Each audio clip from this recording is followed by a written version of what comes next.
Yeah, hello. All right. I'm experimenting with this. So we see how it goes. I was actually going to live stream. I was actually going to live stream this, but I'm not fully hooked up on my phone to live stream. So I'll sort that out. Um, there's certain things on my mind that I'd like to discuss. Just share thoughts. So a lot of my followership, they are sorry, I'm faltering in my thoughts because it's not a rehearsed speech. It's not a rehearsed speech. So I'm just doing this off the cuff. Actually, let me show you the landscape of where I am first. So you just see. So this is the landscape of English terraced living. So this is somewhere in Kent. You can see. So that's somewhere in Kent, and this is somewhere in Kent. So I've just really I've pulled up in my car to have this conversation with you. What I want to talk about is the life and struggles of the Nigerian, and by extension the African person in diaspora. So that's what I want to talk about, and I'll be doing like a series on this, depending on how this goes down.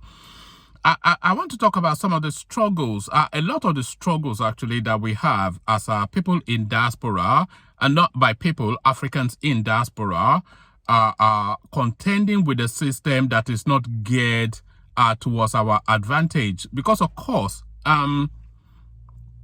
you live in Germany, you live in the United States, you live in Australia, you live in New Zealand, you live in Sweden, wherever it is that you do live. As a Nigerian and as an African, the system wherever it is that you are is not geared to your advantage. So you know that. But what you do know also, or you may not know, and if you don't know it, let me tell you now, the system that you are is geared actually towards your disadvantage. So that's the thing. So I want to talk about the struggles of the black man, the black African, not the black man so much, because of course there are historical diasporans that have always lived here. So they are already surrendered and accepting to the system. But as an African that has migrated to wherever it is that you are, your lived experience is a lot different from the historic blacks that are in that space. And I'll be talking about the struggles because there's a struggle between the historical blacks and the new emerging blacks, wherever it is that you are. In the United States, certainly in the United Kingdom, in Sweden, wherever it is that you are, there's a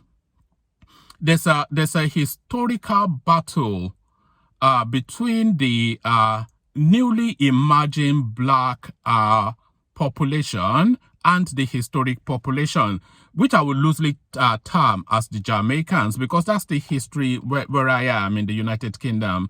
There's a chasm between the Jamaicans, which by extension the Caribbeans, and the Nigerians, which by extension the Africans. But that will be in a separate video. But let me get back to the point. So you finish your first degree, whatever it is, in Nigeria, and you are of that generation where everybody looks to migrate from the country. So you jump on that train, and then you leave the country and you end up wherever it is that you are. I ended up in the United Kingdom, so I'll be using that as an example. So you migrate and you end up in the United Kingdom. So now, you know, a lot of people actually come into these countries, United Kingdom in this instance, wherever it is that you are, they come into a lot of these countries off the back of what they see in comedy skits, documentaries, that serial that you watch on whatever, and you have that expectation. But of course, the lived reality of the diaspora experience is a lot different than whatever it is that you envisioned before you come out, especially when you're coming for the first time. If you're living wherever it is, and I'm expecting that, well, I'm hopeful really that other Africans other than Nigerians are watching this. Wherever it is that you're coming from, if you're fresh off the banana boat, which is to say that you're leaving your country for the first time, the expectation that you have of wherever it is that you've landed at, wherever it is that you were intending to go and you've arrived at, the expectation that you had will be a complete, total difference from what the lived reality is. Sorry for my faltering or something. I'll be a lot more smoother as I go on with this series. But the lived experience of the reality that you will encounter whenever it is that you land, wherever it is that you have landed, will be totally different from whatever you envisioned, because whatever you did envision was off the back of television series and movies and whatnot. It is not at all like that. I can tell you that. So if you're listening from Ghana, Mozambique, Ethiopia, wherever it is, Nigeria, if you are living wherever it is that you are for the first time, and you're going to the West, whichever country, just prepare your mind. Just empty your mind completely of all expectations and prepare your mind. What you need to do, if I was to make a recommendation for anybody living an African space, especially a Black African space, for the first time to go to the West to try and find themselves, because of course this is the main reason why we all do that. The one recommendation that I will make to you is to empty your mind of all preconceptions and then go into that space with an open mind. But go into that space with an open mind, but with a prepared mind.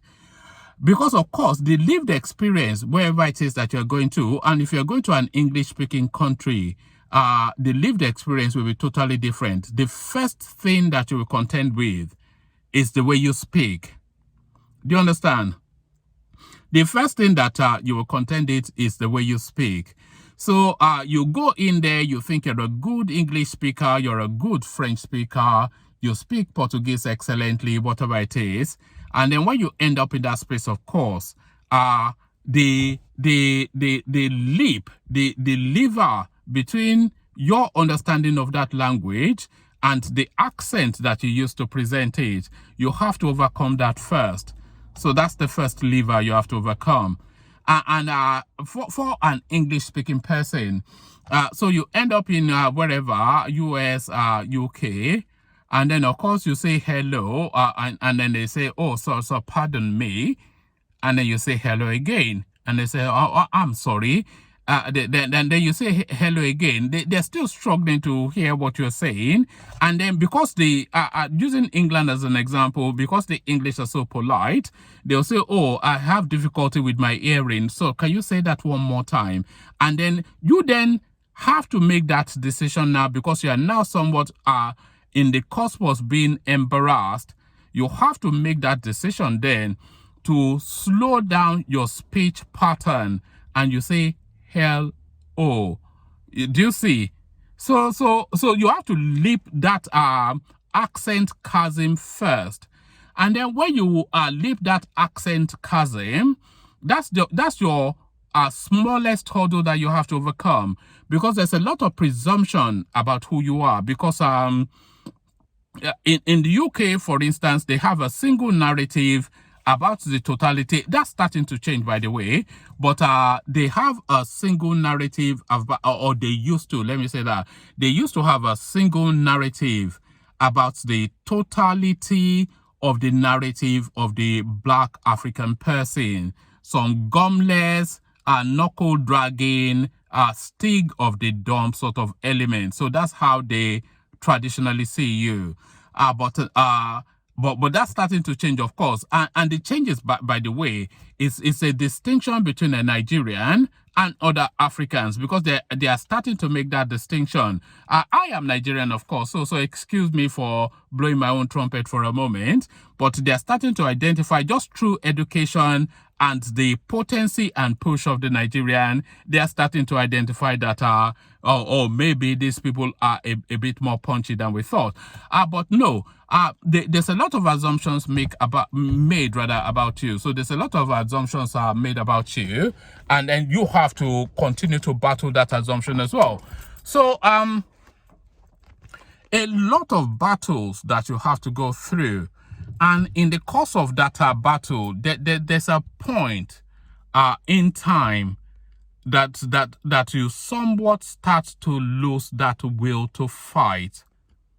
Do you understand? I'm not going to describe that as a depression point, but there's a point in time that you start to lose that will to fight. Let me describe you a scenario. Okay, so you come into the UK, you're settled in, you're 6 to 12 months in, so you're starting to get the lay of the land.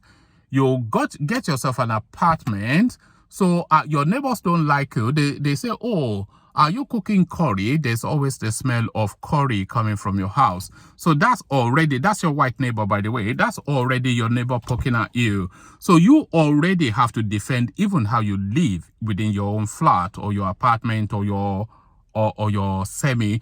But you see how we live here anyway. So we live on top of each other. So these are probably a series of flats. So you can hardly cough in your home without somebody hearing you. So you already have to defend how you live. So there is that. And then, of course, then you leave home, you go to work, your manager, your superior, your supervisor, he or she will task you more because you're a black person and they want to sweat you for that slave labor. So you have to contend with that. But then even to get to that work, you are running a bit late. The boss is coming. You are running for the boss. He's there. He can see you running, but he'll just pull away just a microsecond before you get to the bus stop. And then, of course, then you're stuck there for another 20 minutes. And then, of course, you get to work late. And then, of course, you have to contend with your boss. So all of that, I can describe it. You all know it already, but it's a real debilitation on the mental mindset. Do you understand? On the mental mindset. So, a lot of people back home, of course, when you get in touch with them, you paint a different picture that you are living this large life. You post all these pictures on your Instagrams and whatnot to tell a false narrative about what your lived experience is.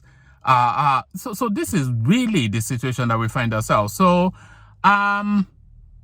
yeah, there's a lot more actually to say on this, but I'll end it here. I'm just going to put this out there as a sample to see if this is a conversation that people want to have, because this is a conversation that I want to have. So I'll put this out there as a sample, and then I'll see what you guys are making of it.